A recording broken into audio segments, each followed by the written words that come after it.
Desocupado lector, sin juramento me podrás creer que quisiera que este libro, como hijo del entendimiento, fuera el más hermoso, el más gallardo y más discreto que pudiera imaginarse.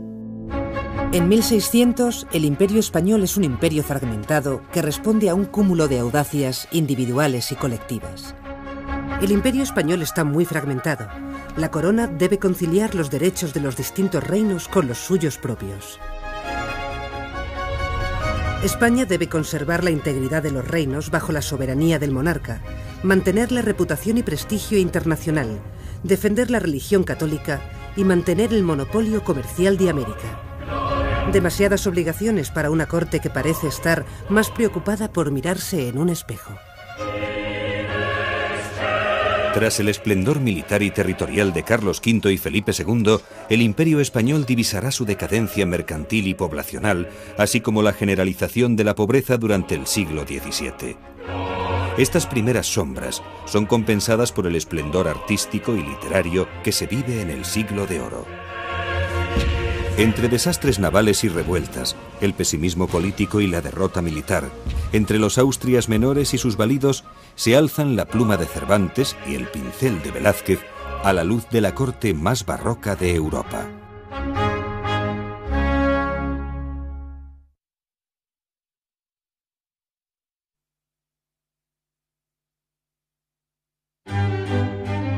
Durante los 10 primeros años del siglo XVII, el imperio se vale de hábiles diplomáticos y de acertadas políticas matrimoniales para desarrollar lo que se ha denominado la Pax Hispánica.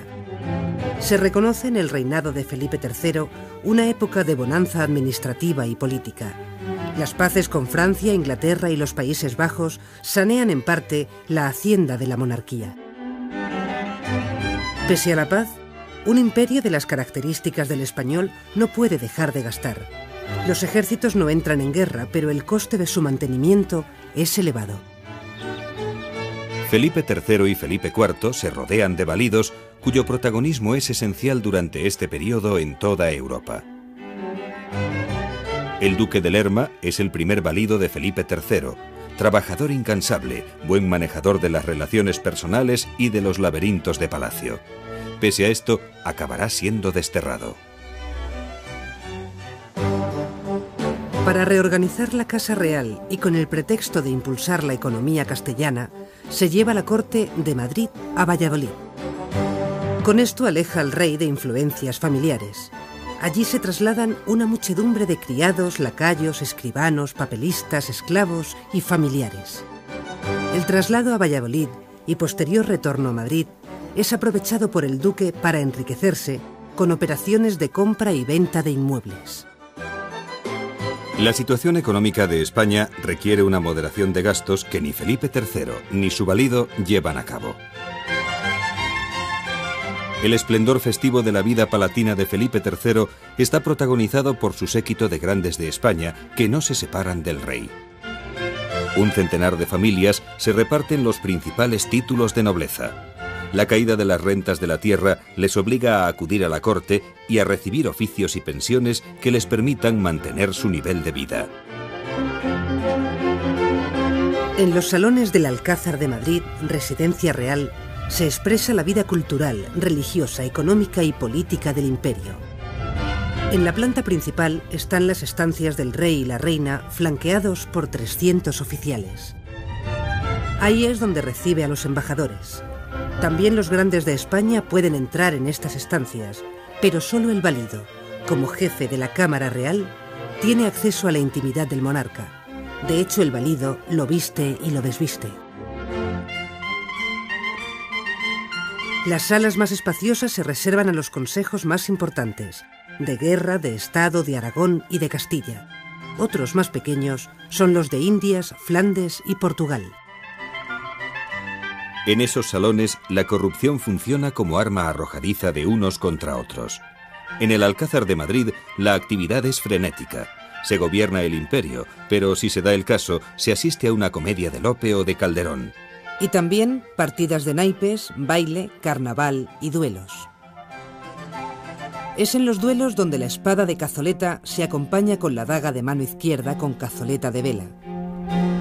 Estas dos armas de los siglos XVI y XVII fueron utilizadas e inmortalizadas por personajes de la época, sobre todo por escritores como Quevedo, Lope de Vega, Calderón o Cervantes. Este enfrentamiento de igual a igual que se populariza en los escenarios de los teatros de la época pasa de ser un entretenimiento en la corte para convertirse, décadas después, en un deporte moderno. En los primeros Juegos Olímpicos de la era moderna, celebrados en Atenas en 1896, ya se practicó el arte de la esgrima. De ahí que sea considerado como el único deporte olímpico de origen español. Existen 3 modalidades: la espada, provista de cazoleta para proteger la empuñadura; el florete, quizá la más estilizada;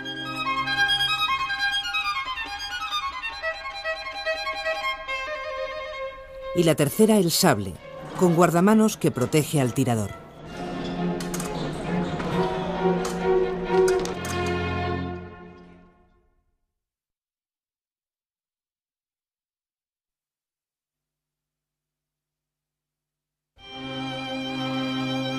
Felipe III, sin carisma ni imaginación, es el único hijo superviviente de Felipe II. Frente a la preocupación personal, casi obsesiva, por el gobierno de Felipe II, su hijo deja el poder en manos del duque de Lerma. Las figuras de los validos surgen por el propio interés y por la propia voluntad de los soberanos. No podemos entenderlas al revés, no podemos entenderlas como meras manipulaciones de unos poderosos sobre la voluntad de unos reyes abúlicos, porque los reyes, en cuanto hubieran asumido el poder, les hubieran cambiado. Podrían haberlo hecho muchas veces y tenían los medios para hacerlo. Pero lo cierto es que depositaron en estos hombres, háblese de Lerma para Felipe III, o de Olivares para Felipe IV, o de Luis de Haro para Felipe IV, depositaron en estos hombres una enorme cantidad de trabajo que era necesario. Porque lo cierto es que los monarcas de la Casa de Austria en el siglo XVII son más que monarcas que despachan y gobiernan. Son monarcas que tienen una capacidad de representación y tienen que ejercerla públicamente. Es decir, tienen que estar en las fiestas, tienen que estar en las ceremonias públicas, tienen que realizar y desarrollar en su entorno una vida de corte, una vida de entretenimiento, porque esto forma parte de la propia esencia de lo que es la corte. Con los ojos llenos de legañas, distraído, toca la viola y es un gran bailarín. No puede, en cambio, sobreponerse a la legendaria biografía de su padre y pasa a la historia como un rey mediocre, aunque se le reconoce cierta agudeza en su política de pacificación. Con él se impone en la corte el estilo barroco de grandeza y ostentación. Amante de los toros y de la caza, se cuenta del monarca que cazó sin descanso durante 15 días, 19 horas diarias. Su hijo Felipe IV siente un gran amor por las letras y por las artes. Su formación artística le lleva a acumular la mejor colección real del momento, el germen del Museo del Prado. En la Plaza Mayor de Madrid se celebran desde corridas de toros hasta simulacros de batallas navales. Redecora el Palacio del Pardo, donde pasa los días de caza, y en el Palacio de la Zarzuela se representan las primeras zarzuelas. A Felipe IV se le atribuye también una gran afición por el sexo, de la que nacen decenas de hijos naturales, que coloca en altos cargos eclesiásticos y militares. Entre ellos, el hijo de la actriz La Calderona, Juan José de Austria, brillante militar, fue el encargado de sofocar las revueltas en Nápoles, Sicilia y Cataluña. Siguiendo con la costumbre de su padre, deja muchas de las tareas de gobierno cuando tenía 16 años en un valido, el conde-duque de Olivares. Perteneciente a la familia de los Guzmanes, entró en el seminario, pero acaba yendo a la universidad. Fortalece su posición social en Sevilla para dar el salto político a la corte de Madrid. Su gran error es no saber entenderse con las clases dominantes de los distintos reinos. Esto le hace caer en desgracia.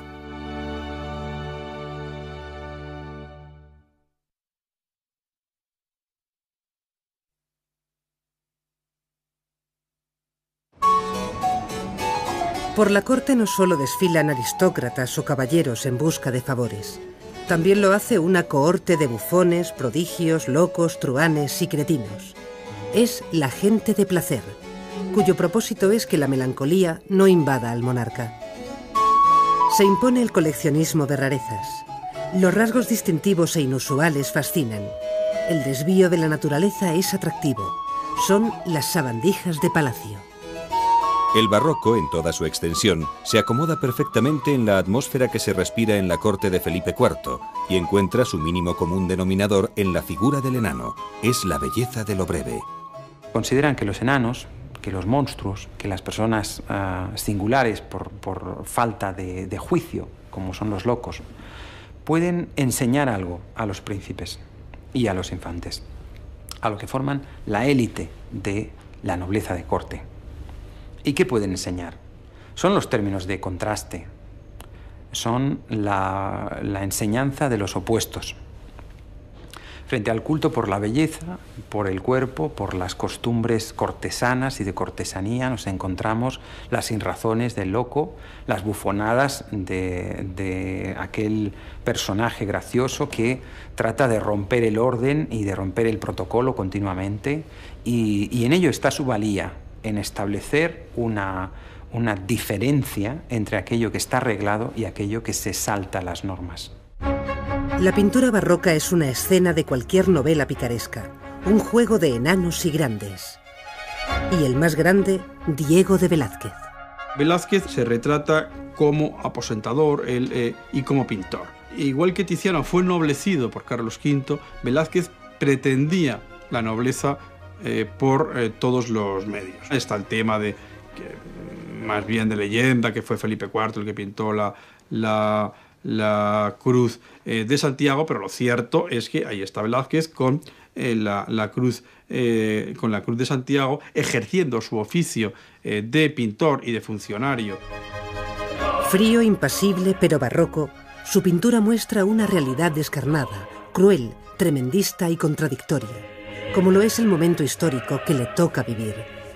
Su juego pictórico, profundamente evocador, emocionado y sobrecogedor, se realiza con la técnica más depurada. El empleo de la perspectiva aérea y un nuevo tratamiento del espacio son sus principales aportaciones. Mientras tanto, otros pintores se aprovechan del mecenazgo que llevan a cabo el clero y la nobleza.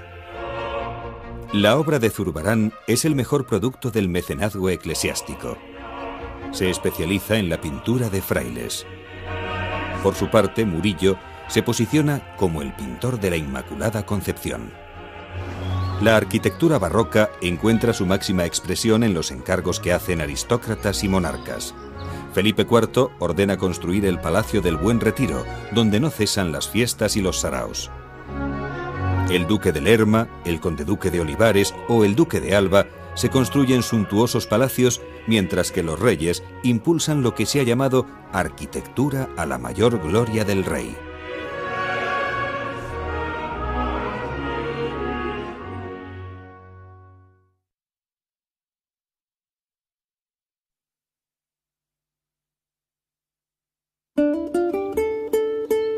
Si el siglo anterior está protagonizado por el Lazarillo de Tormes, dos personajes de ficción se unen al imaginario colectivo español en el Siglo de Oro: Don Quijote y Sancho Panza.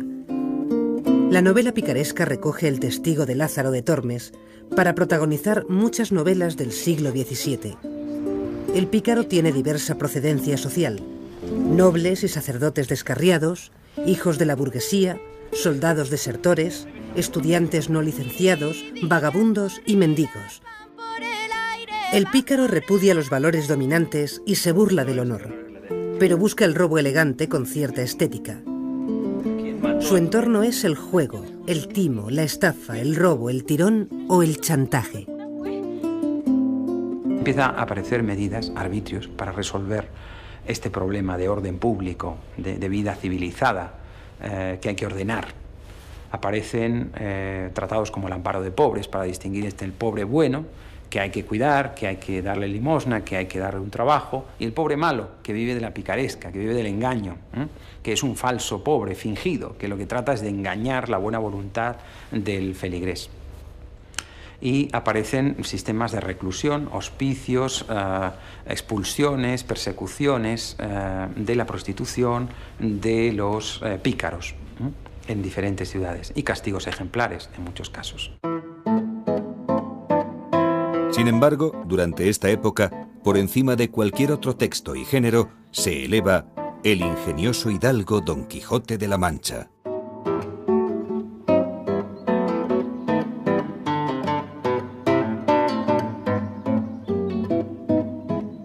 Cervantes, que empieza a escribir para divertir a sus compañeros de cautiverio, publica El Quijote cuando ya tiene 60 años. En un tiempo en el que la sociedad reflexiona sobre sí misma y sobre cuáles son las claves para su conservación, Cervantes despliega su obra en un periodo de especial esplendor de la lengua castellana. Dos personajes que carecen de antecedentes literarios trascienden lo simbólico para vivir lo visceral y elevar la novela a zonas no exploradas. El idealismo quijotesco se enfrenta y se amalgama al realismo de Sancho.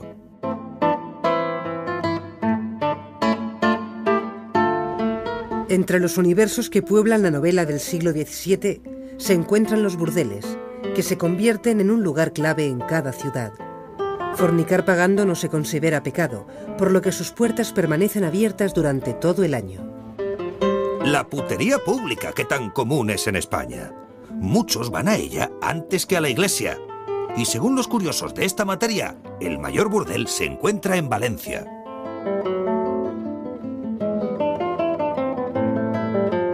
Otra pluma que se levanta en el siglo dorado español es la del aragonés Baltasar Gracián, jesuita rebelde que acabará cumpliendo penitencia. Diseña en el Criticón la apoteosis del desengaño y propone en el oráculo manual el arquetipo de un hombre universal, escéptico y discreto. Es, junto con Cervantes y Galdós, uno de los 3 escritores españoles más leídos y traducidos en todo el mundo. En otro terreno literario, la poesía, no muy alejada de los temas de la prosa satírica y mordaz, emergen las figuras de Góngora y Quevedo. Son los representantes de dos escuelas, culteranismo y conceptismo, y ambos mantienen una enconada polémica. El culteranismo gongoriano es una forma barroca y metafórica de disfrazar la realidad. Góngora, culto, viajero y acomodado, es el único poeta lírico cuyos textos dan dinero a los libreros. Defiende lo elaborado frente a la llaneza en el lenguaje. Por su parte, Quevedo, huérfano, preso, estoico, moralizador y contradictorio, percibe el triste destino de España y la ineficacia de sus gestores. Utiliza la sátira y la burla para criticar un mundo que le disgusta.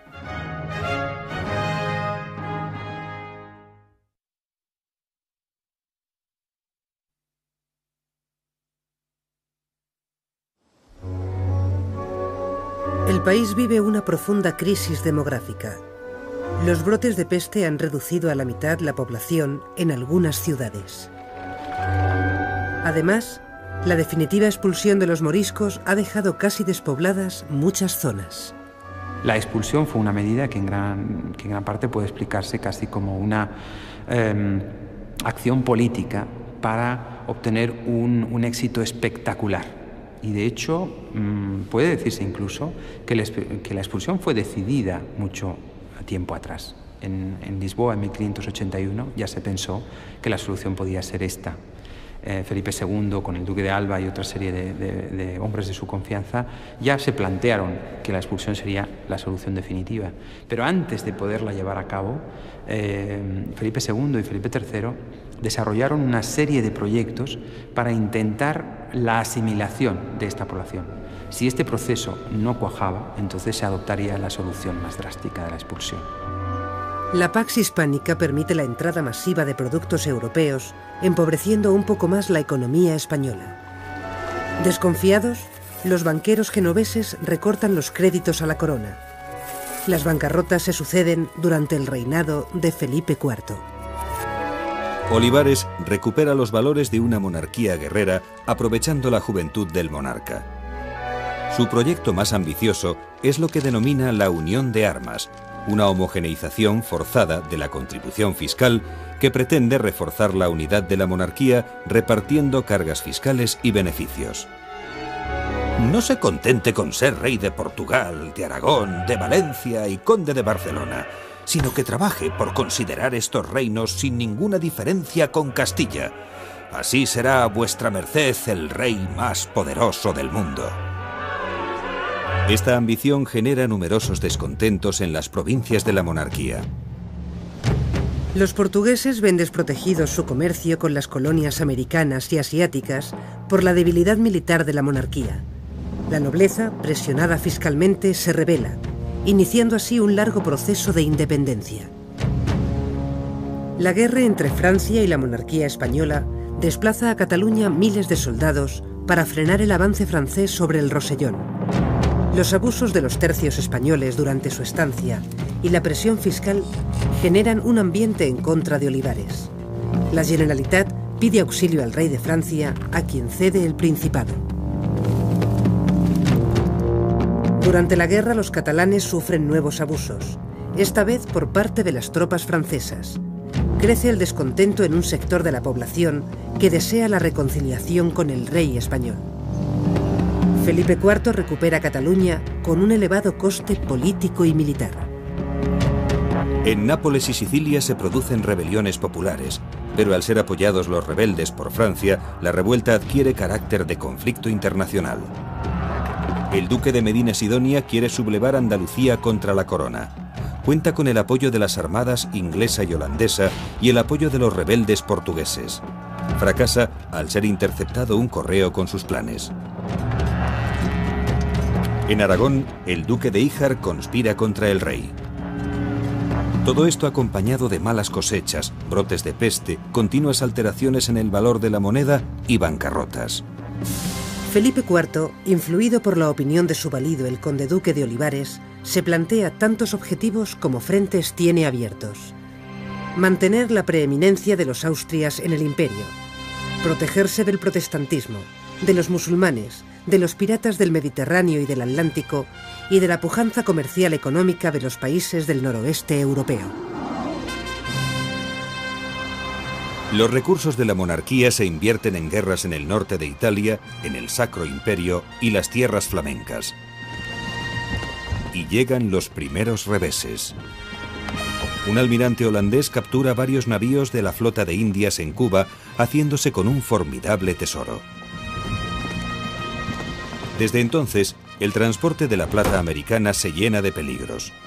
Esto supone un grave impacto psicológico en la corona. Francia, de la mano del cardenal Richelieu, declara la guerra a España. En la batalla naval de las Dunas, una poderosa armada es destrozada por los holandeses en el Canal de la Mancha. La reputación de la monarquía española se resquebraja y los países europeos aprovechan cualquier ocasión para entrar en guerra. Inglaterra, guiada por Cromwell, rompe el equilibrio entre Francia y España, aliándose con los franceses para ocupar algunas posesiones españolas en el Caribe, como la isla de Jamaica. La alianza de ambas potencias acaba destruyendo la resistencia militar española. Blake apresa otra flota procedente de América, y en Flandes se pierde el puerto de Dunkerque. Los portugueses consiguen su independencia definitiva con el apoyo inglés y francés. La sensación de derrota es tan grande que corre el rumor entre los caballeros de que a la mayoría de los españoles les quedan grandes las armaduras de sus abuelos. Acertada metáfora que ilustra el empequeñecimiento de todo un imperio. Las paces de Westfalia y de los Pirineos, aunque honrosas, ponen fin a décadas de guerra. Ya no hay navíos en el mar ni ejércitos en tierra. Las fortalezas están desmanteladas y sin defensa. Todo está en peligro. No hay nada protegido. Es incomprensible que esta monarquía sobreviva.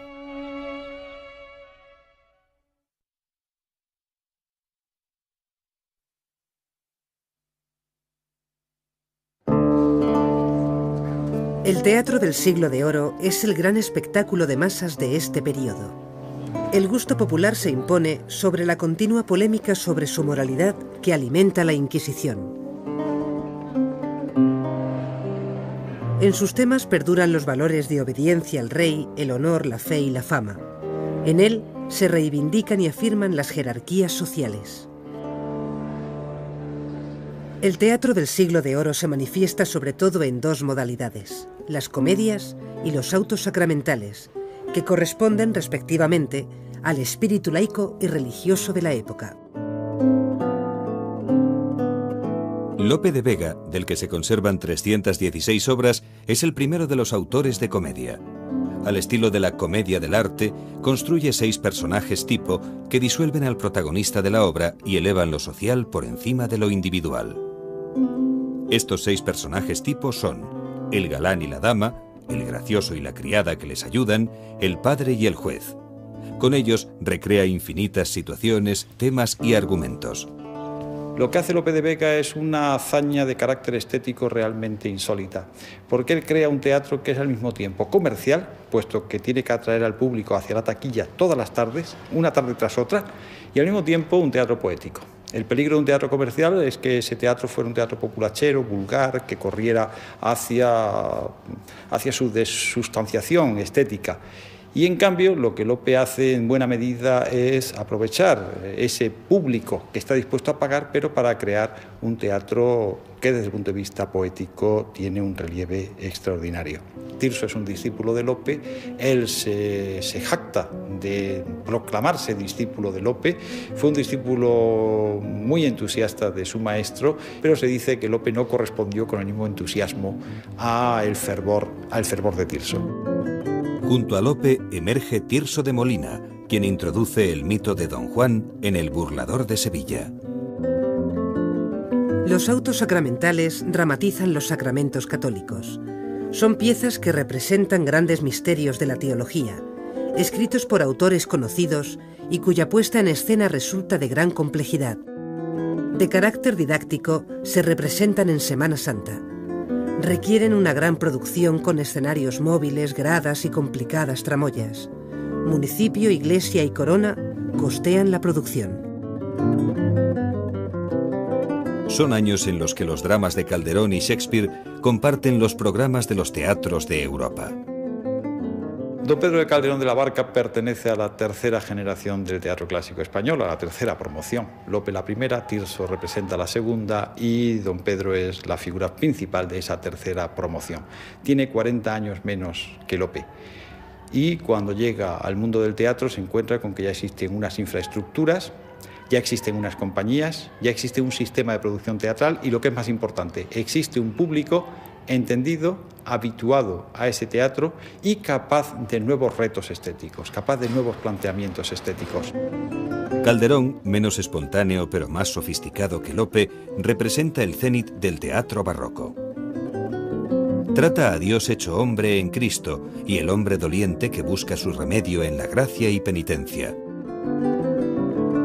Utiliza la música dentro de una compleja construcción escénica relacionada con fuertes contenidos ideológicos. ¿Qué es la vida? Un frenesí. ¿Qué es la vida? Una ilusión, una sombra, una ficción y el mayor bien es pequeño, que toda la vida es sueño y los sueños, sueños son.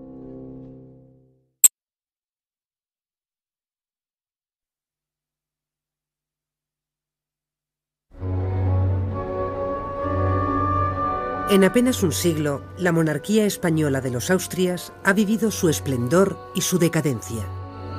Castilla no ha podido mantener todo el peso del imperio español. Continuas guerras, bancarrotas y pestes obligan a los españoles a cambiar de valores y de modelos a imitar. Se impone el desengaño y el escepticismo.